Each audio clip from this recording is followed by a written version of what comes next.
Neighborhood Reads. I'm so excited. Calvin got a science car kit. Oh. And what other book did you pick out? Circuit science. All right. So Excellent. You're going to be sciencing it up today. And I'm so glad you're here. And this is a fun part. What did you do on the slide, you said? I went down it on my sled. Whoa. Well, that's awesome. I love it. I love it. All right. Well, we're going to read this book today. Help Wanted, Must Love Books.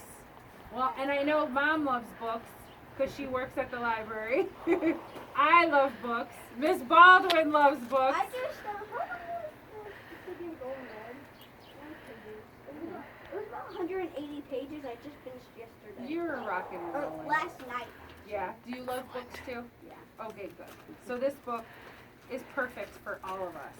Okay. But I have to take off my gloves to read because all right. Help Wanted, Must Love Books. All right. And it is by Janet Summer Johnson.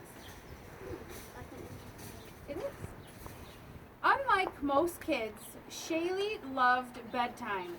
She shimmied into her PJs, brushed her sparkling smile, then raided the bookshelf for the perfect bedtime stories. Rated the bookshelf. Does that sound like you? Yeah. Yeah. I was like sneak out on this.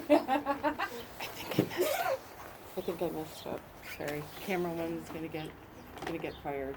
Oh. No, it's still going. Okay, Sorry, boss. It's okay. Okay.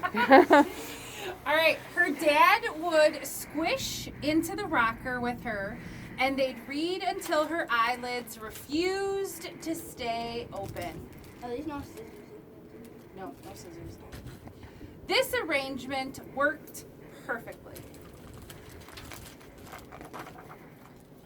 Ooh. There we go. Until her dad got a new job. Finally, Shaylee reached her limit. "You're fired," she announced. Why do you think she said he's fired? What's he doing in these pictures? Ignoring her from like bedtime. Yeah. And what does she want him to do? Reading her story. Read his story, right. She put up a job notice first thing the next morning. Help wanted, bedtime storyteller. Must love books. Apply within. Interviews begin promptly at 6:30 p.m. And began interviews shortly before bedtime. So it looks like we got the 3 pigs there, some Snow White, some dwarfs. I don't know. Are they going to be good enough? We'll see. The fierce competition scared off the first 3 applicants. The next applicant brought along her 7 bodyguards, which was fine until Shaylee offered them snacks. "Don't eat that! It's the Wicked Queen in disguise!" Shaylee refused to interview any other applicants that night. Before going to bed, she added a line to her job notice. "Individual applicants only." The next night, the first applicant seemed delightful. "Rum-pum, run as fast as you can." Uh-oh, who was it? Just ran. Yeah, until he ran away with the book. "Fee, fi, fo, fum, I hear the yawn of a tired one." Shaylee refused to come out from under the bed to interview applicant number 2. Why do you think that? The giant. It is a giant. In the morning, Shaylee changed her sign again. "Human applicants only." Maybe she's being a little discriminatory towards her applicant process. But anyway, all right. At the next interview, Shaylee's ears pricked right up. The applicant could spin tales that kept her on pins and needles. She was just about to offer the job when the woman zonked out mid-sentence. Who do you think that woman might be?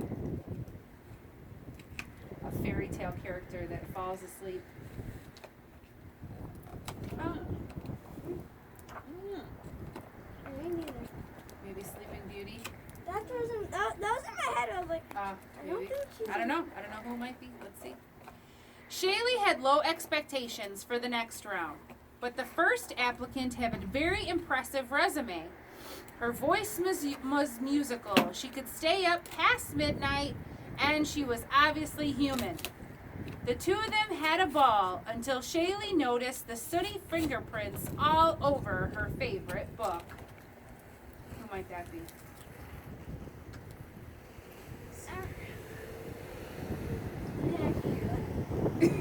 I think Mom's right. Cinderella. All right. The second applicant hooked her right away. His storytelling gave her goosebumps, as did the gunk between his teeth. Who's that? From Peter Pan. I've never actually read Peter Pan. Captain Hook. I don't know. All right, she's adding more things to her applicant list. So, must be able to stay awake past 8 p.m. Solid hygiene skills required. Oh my goodness. Even more discriminatory practices here. I don't know. All right. Shaylee despaired of ever finding a replacement for her dad. Look at the picture. Who's in the doorway? Who do you think that might be? No. Until one final job seeker showed up. He's in a costume. Let's see. He looked kind of familiar. His voice was just right. Best of all, he smelled like strawberries and chocolate chip cookies. So Shayla offered him the job on one condition. All of this was off limits during bedtime stories. What's all that stuff? Phone. Yeah, phone, computer, workbook. I love it. And that is it. So who ended up being her person that would read to her? Her dad. Her dad at the end. I love it. I love it. So I think that's a lesson to us parents that sometimes at bedtime we just need to put our stuff away and make sure our kids get a good story. And that's something I have to remember too. So thank you, Calvin, for hanging out with us and reading today.